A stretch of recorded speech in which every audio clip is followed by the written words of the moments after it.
এবার ভয়াবহ লোমহর্ষক অভিযোগ পাওয়া গেল হত্যা মামলার পলাতক আসামি শেখ হাসিনার বিরুদ্ধে। তিনি নিজে জেলখানায় ঢুকে মেজর বজলুল হুদাকে জবাই করে হত্যা করেছেন। একজন ক্ষমতাসীন প্রধানমন্ত্রী কিভাবে রাতের আধারে জেলখানায় ঢুকে একজন ব্যক্তিকে জবাই করে হত্যা করতে পারে, এটি সবার কাছেই অবিশ্বাস্য ব্যাপার মনে হয়েছিল। যদিও এই কথাটি সেই 2010 সাল থেকেই বাতাসে ভেসে বেড়াচ্ছে।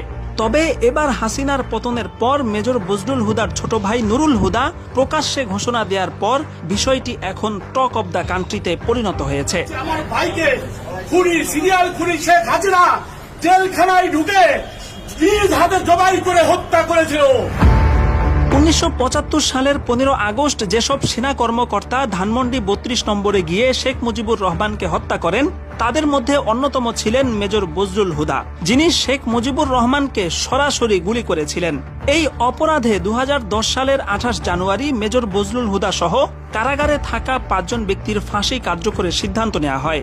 অনলাইনে ছড়িয়ে পড়া ঘটনার একটি ধারা বর্ণনা থেকে জানা যায়, সেই রাতে ফাঁসি কার্যকরের কিছুক্ষণ আগে ঢাকা কেন্দ্রীয় কারাগার এবং আশপাশের এলাকায় বিদ্যুৎ চলে যায়।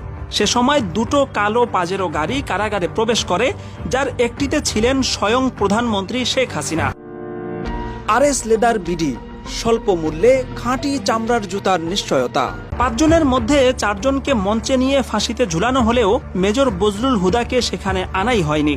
তাকে ভিন্ন একটি কক্ষে আটকে রাখা হয়।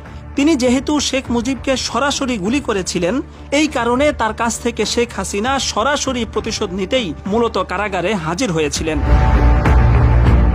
ঘটনার বিবরণী থেকে জানা যায়, গরুকে জবাইয়ের সময় যেভাবে চেপে ধরা হয়, ঠিক সেভাবে 4 জন ব্যক্তি মেজর হুদাকে চেপে ধরে।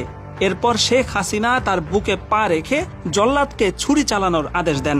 জবাইয়ের সময় মেজর বজলুল হুদার গলা থেকে ফিনকি দিয়ে যেই রক্ত ছিটকে বেরিয়েছে, তাতে শেখ হাসিনার পরনের শাড়িও কিছুটা রক্তাক্ত হয়েছিল। হত্যার পর মেজর বজলুল হুদার লাশ দাফনের জন্য নিজ এলাকায় পাঠানো হয়। সে সময় ধারণ করা ভিডিওতে তার গলার নিচে পরিষ্কারভাবে কাটার এবং সেলাইয়ের দাগ দেখা গেছে। সার্জারি বিশেষজ্ঞ বেশ কয়েকজন ডাক্তার ভিডিওটি দেখে মন্তব্য করেছেন, এটা কোনোভাবেই ফাঁসির কিংবা পোস্টমর্টেমের দাগ নয়, বরং এখানে পরিষ্কারভাবে সেলাই করা হয়েছে, সেটা বোঝাই যাচ্ছে। তাদের এই মূল্যায়নের সাথে জবাই সংক্রান্ত সেই বিখ্যাত লেখা এবং বজলুল হুদার ছোট ভাই নুরুল হুদার বক্তব্য মিলে যায় যে মেজর বজলুল হুদাকে ফাঁসিতে নয়, বরং জবাই করে হত্যা করা হয়েছে এবং এতে শেখ হাসিনা সরাসরি যুক্ত ছিলেন।